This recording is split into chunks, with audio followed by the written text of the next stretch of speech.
কৃষক কৃষি তার উন্নয়ন সব নিয়ে আমাদের এই আয়োজন। বাংলার কৃষি, বাংলার কৃষি, বাংলার কৃষি। ফলবে ফসল ভরবে গোলা আরো বেশি বেশি।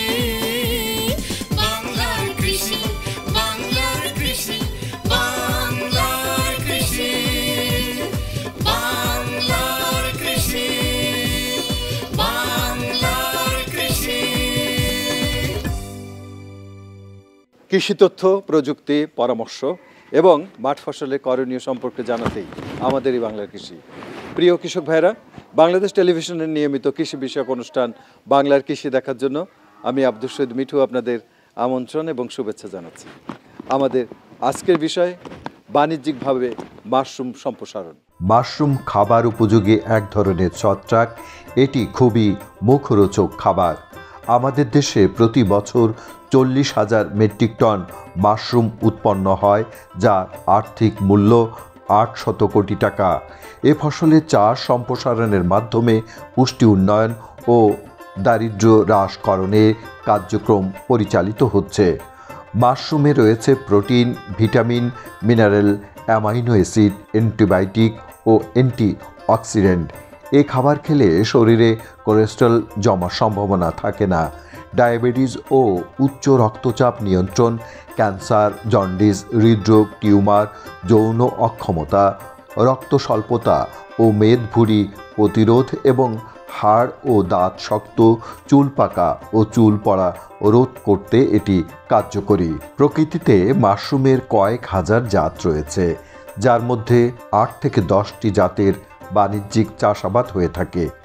জাতগুলো হলো ঝিনুক মাশরুম, দুধ মাশরুম, কান মাশরুম, বোতাম মাশরুম, তাপ সহনশীল বোতাম মাশরুম, শিতাকে মাশরুম এবং খড় মাশরুম।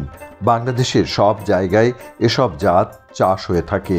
মাগুরা জেলার সদর উপজেলাধীন বড়খড়ি গ্রামের কৃষি উদ্যোক্তা মোহাম্মদ মোহাইমিন আলম তার পরিবারের সদস্যদের নিয়ে মাশরুম চাষের খামার গড়ে তুলেছেন। তার খামারের নাম আবাবিল মাশরুম সেন্টার। পার্শ্ববর্তী একজন সফল মাশরুম চাষ উদ্যোক্তা বাবুল আক্তারের কাছ থেকে প্রশিক্ষণ নিয়ে তিনি এ চাষ শুরু করেন। মানুষ প্রয়োজনে তার পেশা পরিবর্তন করে।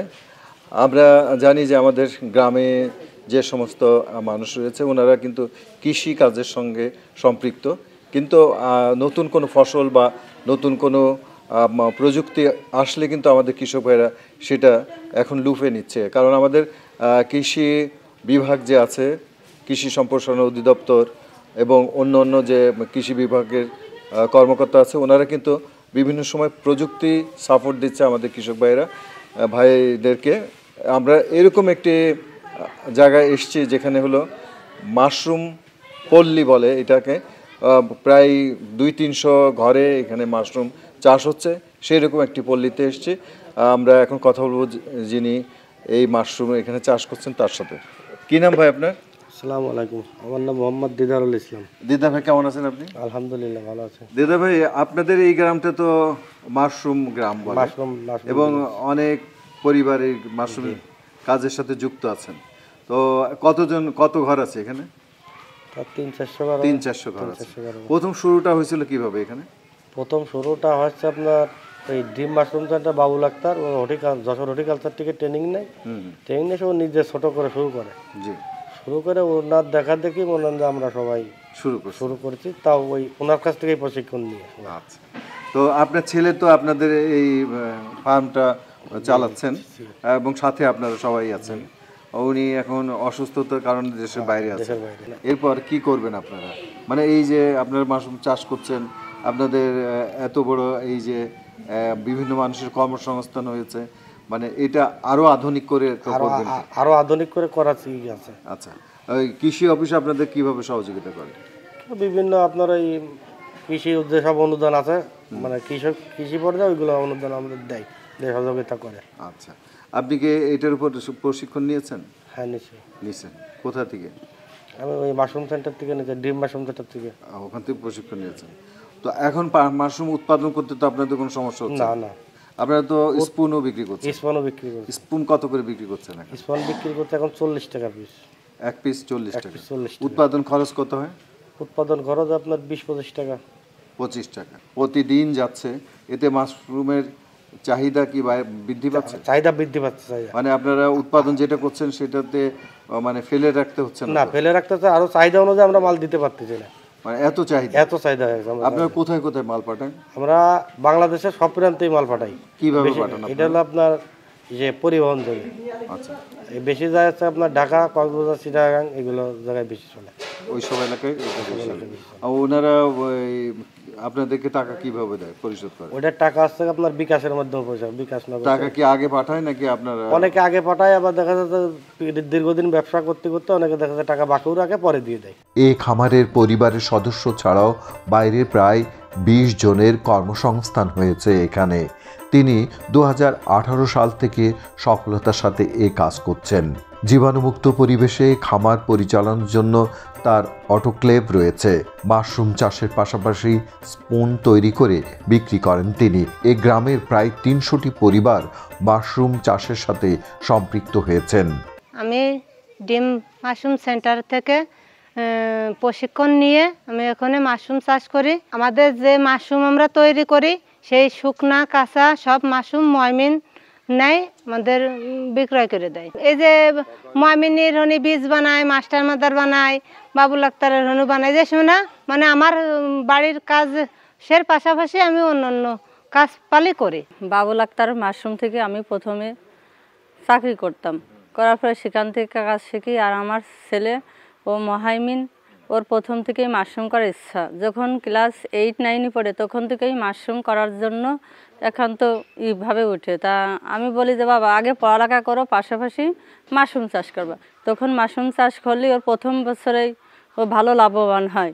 তো এখান থেকেই ও পরে গ্রামের 300-র উপরে চাষি আছে, তাদের মাধ্যমে মাশরুমটাও কিনে নিয়ে সারা বাংলাদেশে মাশরুমটা সাপ্লাই করে। যখন সাপ্লাই করে তখন ও আরও বেনিফিট বেশি হয়ে যায়। তখন হওয়ার পরেতে ও তখন বলে যে আম্মু আমি একটা ল্যাব করব। ল্যাব করার পাশাপাশি মাশরুম চাষ করে। এখন থেকে সব কিছুই মাশরুমের উপরেই আমার ডিপেন্ড হয়। মাশরুম চাষের জন্য মোটামুটি 500 গ্রাম ওজনের পিপি ব্যাগের ভিতরে কাঠের গোড়া 64%, গমের ভুসি 32% এবং ধানের তুষ 4% দিতে হয়। তার মধ্যে সামান্য পরিমাণ চুন ও পানি মিশানো হয়। এরপর স্পুন দিয়ে প্যাকেটগুলো কাঠ ও বাঁশের তাকে সারি সারি সাজিয়ে রাখতে হয়। ব্যাগের দুপাশে অর্ধচন্দ্রাকৃত করে কেটে কাটা অংশ চেঁচে ফেলে দিতে হয়। ব্যাগটি 21 থেকে 30 মিনিট পানিতে চুবিয়ে উঠিয়ে পাকা মেঝেতে উল্টো করে রেখে অতিরিক্ত পানি বের করে ফেলতে হয়। ব্যাগগুলো সাজিয়ে রেখে নিয়মিত পানি স্প্রে করতে হয়। 2-3 দিন পর ব্যাগের কাটা অংশ দিয়ে সাদা পিন সদৃশ অংশ দেখা দেয়। আরও 2-3 দিন পর এগুলো মাশরুম হিসেবে সংগ্রহ করা যায়। অন্য দুপাশে কেটে পলিথিন চেঁচে ফেলে দিলে সেখান থেকে মাশরুম বের হয়। একটি ব্যাগ থেকে 3-4 বার ফসল সংগ্রহ করা যায়। মাশরুম চাষ বিষয়টা হচ্ছে আমরা প্রথমে এর টিস্যু কালচার করতে হয়। টিস্যু কালচার করে তারপরে আমাদের মাস্টার মাদার, তারপরে টিএম মাদার, এরকম করে তারপরে আমরা একটা মাস্টার মাদার দিয়ে এরকমের 4টা আমরা স্পন তৈরি করতে পারবো। এখন ওইটা খোয়ার জাল দিতে হয়। একটা হচ্ছে জাল দেওয়া পদ্ধতি, আর একটা হচ্ছে বাষ্প তৈরি পদ্ধতি। খোয়ারটা আমাদের পানিতে ভিজিয়ে রাখতে হয়, জাল দিয়ে ওই আপনার ড্রামের মধ্যে ভিজিয়ে রাখতে হবে বস্তায় দিয়ে। ওইটা যখন বস্তায় জাল দেওয়া হবে, জাল দিয়ে তখন ওর নির্ধারিত একটা টাইম আছে, সেই টাইমটা হওয়ার পরে ওই খড়টা তো আমরা তখন রেস্টে দিয়ে রোদি নেড়ে দিতে হয়। রোদি নেড়ে দেওয়ার পরে যখন পানিটা শুকাই যাবে, এমনভাবে শুকাবে যে চাপ দিলে খড়টা মুঠের মধ্যে দিয়ে আমরা চাপ দেব, চাপ দিলে পানি বেরোবে না কিন্তু ভিজা থাকবে। এরকম হলে যখন এরকম হয় তখন আমাদের স্পন তৈরি করার উপযোগী হয়। তখন আমরা ওই স্পনটা ওই যে মাস্টার মাদার আছে ওইটা দেখা যাচ্ছে যে আমাদের হাফ কেজি যে মাস্টার মাদার ওইটা দিয়ে আমরা 4টে স্পন তৈরি করতে পারবো। যখন এটা আমাদের মানে সুন্দর মাইসেলিয়াম হয়ে সাদা পরিপূর্ণ হয়ে যাবে তখন বুঝতে হবে যে না এটাতে আমাদের মাশরুম আসবে, তখন আমরা প্রথম ডি আকৃতি করে কেটে দেবো, দুই পাশে ডি আকৃতি কেটে দিয়ে শুধু পানিটা স্প্রে করব। পানি স্প্রে করার ফলে এটা আস্তে আস্তে ওখান থেকে পিন বেরোবে, পিন বেরোয় ওখানে আস্তে আস্তে মাশরুমে পরিণত হবে। সারা পৃথিবীতে মাশরুমের চাহিদা রয়েছে। পারিবারিক ব্যবহার ছাড়াও হোটেল ও রেস্টুরেন্টে এর ব্যাপক কদর আছে। বিশ্বের অর্থনৈতিক সমৃদ্ধ প্রায় সব দেশই মাশরুম আমদানি করে থাকে। ব্যাপকভাবে মাশরুম উৎপাদন করে দেশের চাহিদা মিটিয়ে বাড়তি উৎপাদন রপ্তানি করে বিপুল পরিমাণ বৈদেশিক মুদ্রা আয় করা সম্ভব। মাগুরা সদর উপজেলার মুঘি ইউনিয়নের জনাব মোহাইমেন আলম একজন মাশরুম চাষি, ওনার বাড়িতে, এবং উনি এখানে মাশরুম চাষ করে থাকেন এবং উনি এই মাশরুম চাষ করে স্বাবলম্বী হয়েছেন। আমরা কৃষি সম্প্রসারণ অধিদপ্তরের পক্ষ থেকে সবসময় এই ধরনের উদ্যোক্তা যারা আছে এদেরকে আমরা বিভিন্নভাবে কারিগরি পরামর্শ এবং প্রয়োজনীয় প্রশিক্ষণের ব্যবস্থা করে থাকি। আমাদের যে মাশরুমের যে প্রকল্পটি চলমান রয়েছে এই প্রকল্পের আওতায় এই ধরনের কৃষকরা আমরা সাধারণত বিভিন্ন ধরনের যে প্রযুক্তিগত সহায়তা সেগুলো আমরা প্রদান করে থাকি। এখানে বিভিন্ন ধরনের উদ্যোক্তার পাশাপাশি সবচেয়ে উল্লেখযোগ্য বিষয় হলো এখানে নারী উদ্যোক্তারাও সৃষ্টি হয়েছে অনেক। এই নারী উদ্যোক্তারা সকাল থেকে সন্ধ্যা পর্যন্ত তারা বিভিন্নভাবে কাজ করে থাকেন এবং একটা সম্মিলিত প্রচেষ্টার মাধ্যমে তারা এই মাশরুমগুলো উৎপাদন করেন। আমরা আশা করি যে এই ধরনের কৃষক যদি আরও বেশিভাবে চাষ করে এবং ভালো যদি তারা চাষ করে প্রযুক্তির মাধ্যমে তার উৎপাদন বৃদ্ধি করে, তাহলে আমাদের দেশের পুষ্টি চাহিদা যেরকম সাধারণ মানুষের পূরণ হবে, ঠিক তেমনি আমাদের দেশের কৃষিও অনেক দূর এগিয়ে যাবে। মাশরুম একটি অত্যন্ত পুষ্টিকর এবং দামি খাদ্য বিধায় এর চাষ আমাদের দেশের পুষ্টি সমস্যা সমাধানে এবং দারিদ্র্য হ্রাসকরণে গুরুত্বপূর্ণ ভূমিকা রাখতে পারে। আমরা নতুন নতুন উদ্যোক্তা সৃজনের মাধ্যমে মাশরুমের ব্যাপক চাষ ও সম্প্রসারণ কামনা করছি। মাশরুম আমরাকে বলে থাকি একটা পুষ্টির আধার এবং একটা ওষুধি গুণ সমৃদ্ধ একটা খাবার। একসময় ছিল যখন মানুষ মাশরুমের প্রতি আগ্রহ ছিল না, মানুষ মাশরুম যে খাওয়া যায় এটাই অনেক সময় মানুষ জানতো না। কৃষি সম্প্রসারণ অধিদপ্তরের উদ্যোগে আমাদের বিভিন্ন প্রকল্পের মাধ্যমে কৃষকদেরকে আমরা বিভিন্ন সময় প্রশিক্ষণ, পরামর্শ, উঠান বৈঠক এবং মাঠ দিবসের মাধ্যমে কৃষকদেরকে মাশরুম সম্পর্কে, এর চাষাবাদ সম্পর্কে এবং পুষ্টিগুণ সমৃদ্ধ ব্যাপকভাবে সচেতনতা সৃষ্টি করি। প্রিন্ট এবং ইলেকট্রনিক মিডিয়ার মাধ্যমে মানুষের মধ্যে এখন আর মাশরুম যে একটা খাবার এবং পুষ্টিকর সমৃদ্ধ খাবার, ঔষধি গুণ সমৃদ্ধ খাবার, এটা ব্যাপকভাবে প্রসারিত হয়েছে। আর মাশরুম চাষে আমরা সবাই জানি যে এটা আসলে বাড়তি জমির প্রয়োজন হয় না।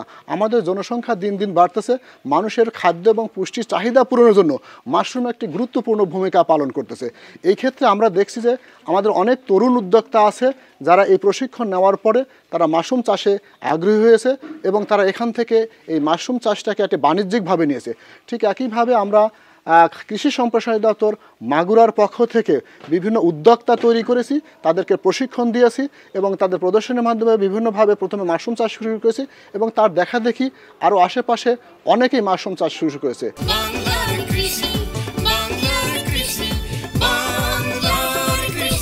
অনুষ্ঠান সম্পর্কে আপনাদের যে কোনো মতামত আমাদেরকে লিখতে পারেন।